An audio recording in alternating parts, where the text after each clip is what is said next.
Okay, if you're someone who feels like big data has actually hurt your experience playing a game, then today's story is huge for you. Because Activision just caved to player demands once again. It's happened numerous times over the last few weeks.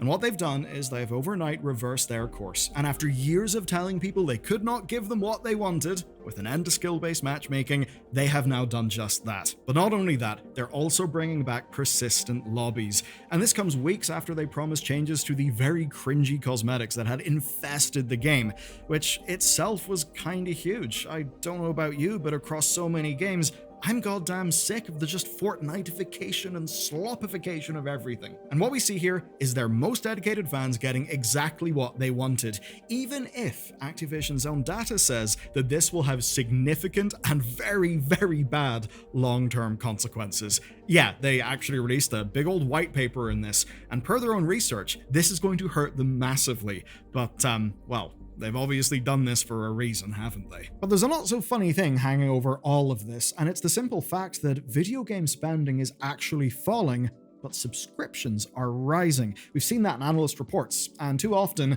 well, we're paying for subs we don't use. That's why Rocket Money is today's video sponsor, because they make it easy to get a handle on your subscriptions and get saving. And you can even get started today for free at rocketmoney.com/Bellular. Now, Rocket Money will securely and safely identify recurring charges for you, and then you can cancel them in just a few taps. They've basically put the work in to make that real smooth, so if this is a chore you've been putting off, well, now's the time. They make it easy. But it's not just that. Rocket Money will also help you with bill negotiation. You simply upload your bill and they will be able to help. For a personal example, whenever my internet went to its off-contract price, I was able to renegotiate a speed upgrade and also half my monthly bill. But here's the thing, I was overloaded with paperwork and I actually did that negotiation late. And by doing it late, I basically wasted a bunch of money. So with the likes of Rocket Money being able to help, you can actually go and make progress in those things way more easily. And that is the huge value of Rocket Money. They make it all easy. They've canceled over $500 million of subscriptions. They've helped save customers up to $740 a year when using all of their app's premium features. They've other great tools beyond what I've mentioned, so if you want to spend less and save more, which, sounds pretty good to me, you can join the over 5 million Rocket Money members using rocketmoney.com/Bellular, or just by clicking the link down below. You can get started for free, play around, have some fun, save some money, and then unlock more features with premium, and that's rocketmoney.com/Bellular News. Okay, to grasp this story, you gotta understand just how much has changed here and the unprecedented steps we've seen with the Call of Duty team. So, they've just decided to no longer do the carry forward skins into the next game. That's huge, because it means the next game won't have to, have all the slop that the current game has got. And going even further, they also said they'd rethink their entire policy on crossover cosmetics. It's something we talked about in our last video, and since then, they have been very keen to keep that policy in the public sphere. As an example of that, the leadership doubled down in a recent interview where they said they've cancelled contracts with, quote, big brands. Who knows who the brands are, but it's more than just that. Also, the Vault Edition cosmetics for the next game have been reworked to just be a bit more visually immersive. This is all good stuff, and it's playing to their most dedicated fans, many of whom, like me, have just kind of churned out and stopped bothering. And actually, it seems that really is the case. There's data and analysis to suggest that COD's pre-orders across multiple platforms are actually down compared to previous years. And that'll be extra scary to them because Black Ops has long been the highest selling sub-label of COD. And some analysts even suggest this has had a knock-on effect on the raising of Game Pass access prices across Xbox and PC. And even taking a look at the Steam numbers for the beta, well, they were pretty low. And yes, I know people do play it in Battle.net, so Steam may not be perfect, but still, the numbers in Steam were low, right when the numbers for Battlefield were high, and that led to obvious comparisons. And what it's all added up to is a vibe that something is wrong with COD, and that now the devs are doing everything they can to farm wins for their enthusiast audience to try and get people back in. And nowhere is that made more clear than the changes they made during the middle of their first public beta test by killing skill-based matchmaking. If you were to get a wish list from the most vocal COD players, their top 3 things would probably be the removal of immersion-breaking cosmetic skins, the removal of skill-based matchmaking, and a return to persistent lobbies. They've gotten all 3 of those within just a few months. Now, with skill-based matchmaking, Treyarch announced they'd be turning it off by default and also adding in persistent lobbies. That happened recently, and it happened only weeks after telling Charlie Intel that they, as the game developers, actually had no power to change anything regarding persistent lobbies and skill-based matchmaking. Now, to many of us, that would seem completely mad. I mean, it's clearly a game development issue, right? Well, no, it's a player retention issue. It's a business issue. That's why Activision would have to give the green light, and presumably, the green light is what they have given. Now, for a little bit of context here, skill-based matchmaking is a system that prioritizes player skill in matchmaking, and in principle, it means that everyone ends up playing on an equal level and a fair match. But for many COD players, they argue that it's so tightly tuned that every single game is a hyper-competitive sweat fest, and it kind of feels like there's an invisible hand that's just controlling their game experience. And it's all made worse by the fact that it was active absolutely everywhere, including non-ranked matches. And that means it's kind of impossible to have a match that is not a constant challenge. Obviously, that takes away some variation from your gameplay. And it means if you just want to kick back and chill, well, tough shit. It's going to feel competitive absolutely everywhere. Now, for the persistent lobby thing, this harkens back to the onset of console multiplayer. I remember it fondly. It was before we had platform-wide chat, so what we would do is we would just hang out in the actual game lobby using the game's chat, and that's basically how we made loads of our online friends. That's something that's kind of died now that everyone's just off in Discord. So, these things coming back made people happy. To suggest that people are thrilled is a goddamn understatement, but it's more interesting because it's not the first time we've seen Activision respond to their argument. And the last time, they framed it as being healthy, but they didn't just do that in terms of vibes. They dropped a goddamn white paper, and according to their own white paper, the change they've just made will be worse for the vast majority of their players. This is their white paper. I'm just breaking it down. Don't shoot the messenger. So this is what they claim in this 25-page white paper that they released last year on skill-based matchmaking. They basically explained how it worked, how they actually do prioritize time to match, and a whole bunch of stuff, including like how they A/B test stuff within the actual game. But what's really not surprising is their findings. I mean, just think about it, right? They found that lower skilled players scored fewer kills, and that higher skilled players scored more kills in a world without skill-based matchmaking. What a surprise. They even said there were more blowout matches where there'd be a 30% or more discrepancy in points. Of course, to me, that harkens back to the original Modern Warfare 2, where some sweaty boy would drop a nuke and end the lobby. Now, it's hardly a surprise that the people doing the blowout matches and absolutely slaughtering everyone were, having a lot of fun doing so. And for those players, their matches would have loads of variety. Sometimes they'd be able to dominate players, sometimes they wouldn't. There was more randomness there, but they certainly were able to farm more clippable moments. But the invisible impact, they say in the white paper, was on the bottom group of players. And by bottom group, I mean the bottom 90%. It's quite a lot. So they say that without skill-based matchmaking, those players returned to the game less within 14 days of playing whenever the skill-based matchmaking was deprioritized. And essentially, it meant that the lower your skill was, the more likely you'd be to basically just rage quit and not come back to the game. So it was ultimately a simple analysis. Whenever skill-based matchmaking was active, quote, 80 to 90% of players experience better end-of-match placements, stick with the game longer, and quit matches less frequently.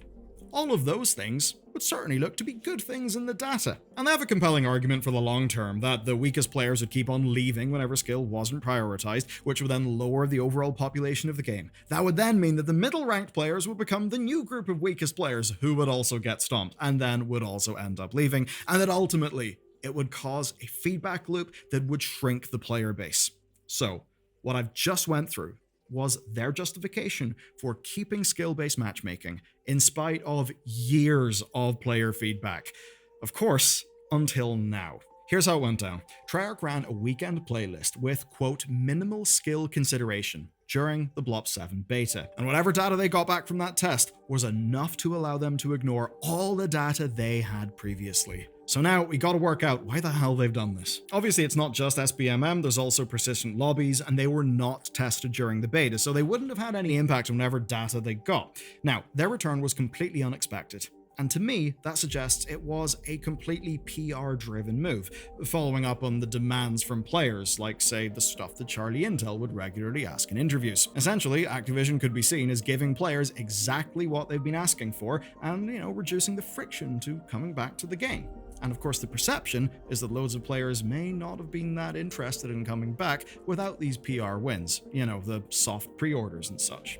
Now, there's a trend amongst COD players to attribute this stuff to the, I guess, kind of preordained success of Battlefield 6. Obviously, it's went on to be legitimately absurdly successful, especially by its own franchise's standards. But one of the big arguments is that now Call of Duty's got competition. You know, there's a fire up their arse, so they're going to do something. Personally, I think that's true, but we can also look at their own actions. As an example, they extended the Black Ops 7 beta until the day before Battlefield 6 released, and they also put the entirety of Black Ops 6 up as a free-to-play game for the week after Battlefield 6's launches.